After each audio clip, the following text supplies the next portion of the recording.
Hello and welcome to Matt's Casual Cooking. Today we are going to be making French dip with Jus sauce. A very simple meal that you can make for yourself any time of year. It's really great in the afternoon or the evening or whenever. So we're going to go over all the ingredients and how to put it together, and let's get to it. Alright folks, so we're going to go over the ingredients that you're going to need today, and they're pretty easy, but it's also pretty easy hitting that subscribe button. It's a very fun way to get great meals into your inbox every week with the notification bell. So for the roast beef for this sandwich, first we're going to need a 5 to 6 pound rump roast. Now you can have it, or a chuck roast. Now you can have it just like I have it, or if you want to buy like a rolled roast, you certainly can.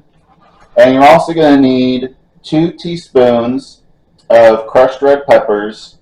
You're going to need 1 teaspoon of oregano, and you're going to need 2 teaspoons of basil. You're also going to need 1 packet of onion soup mix. And you're also going to need, now this is optional, you're going to need pepperoncinis to taste, but you're also going to need 4 cups of water for this as well.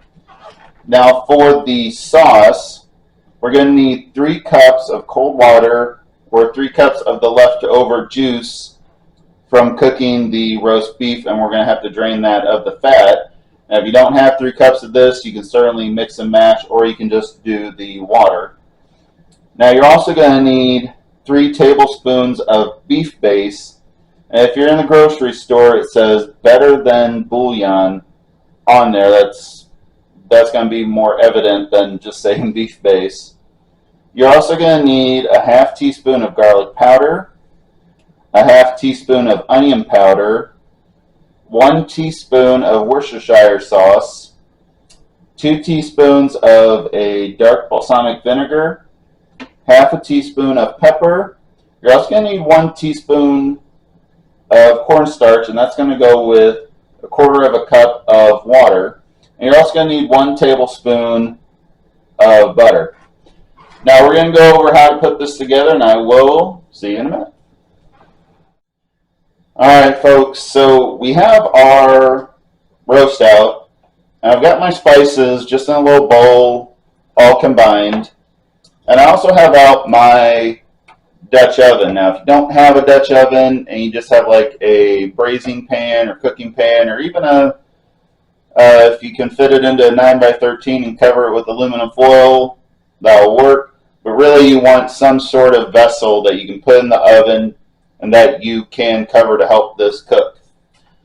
So first what we're going to do is just take your spices, and you're just going to want to kind of pat it in. So you can take it, just kind of run it along the side, kind of along the back. I know I'm kind of getting a little messy right here. This probably wasn't the best plate to do it on. We also want to get the side.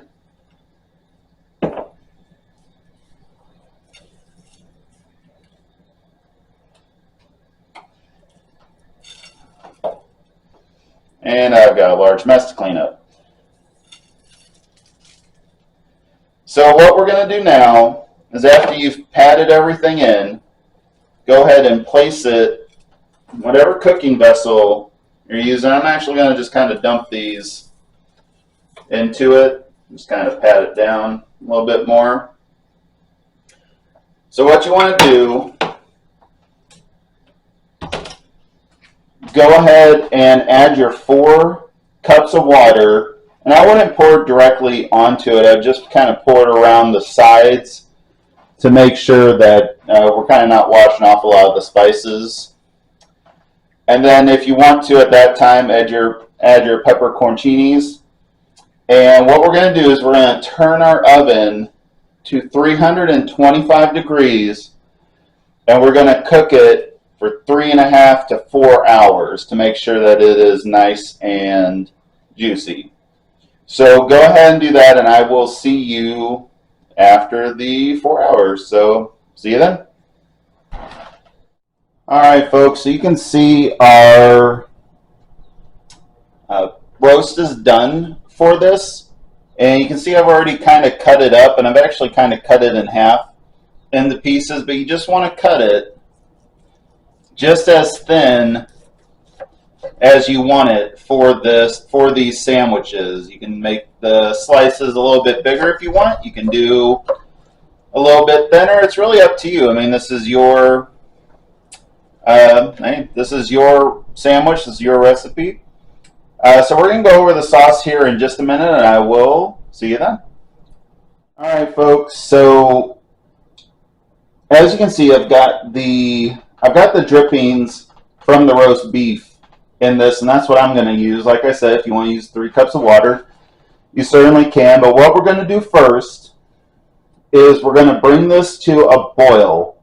Then once you've done that, go ahead and reduce it then to medium low, and then after that we're going to go from there. So I will see you in a minute.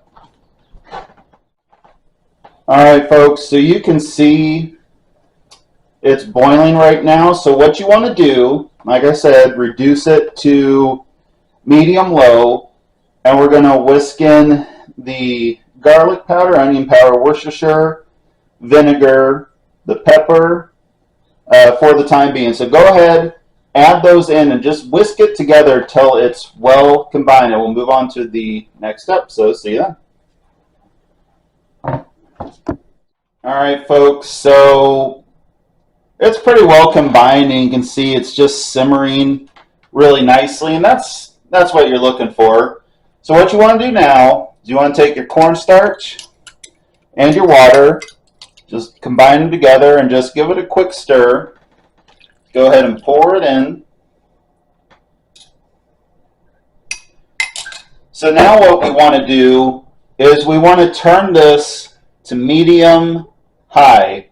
And what we're going to do is you just want to whisk this together until it's nice and smooth. So then once that's done, we'll move on to the last step for this. So I will see you then. All right, folks, so you can see we're pretty much done.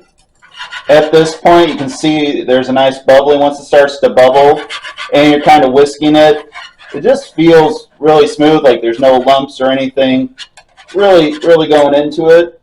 So all you want to do now is your last step is just take that tablespoon of butter, go ahead, add it in, and all you're going to do from here is you're just going to whisk it until the butter has completely melted. So then once that's done, we're going to move on to the end here. So I will see you then. All right, folks. So you can see we are done.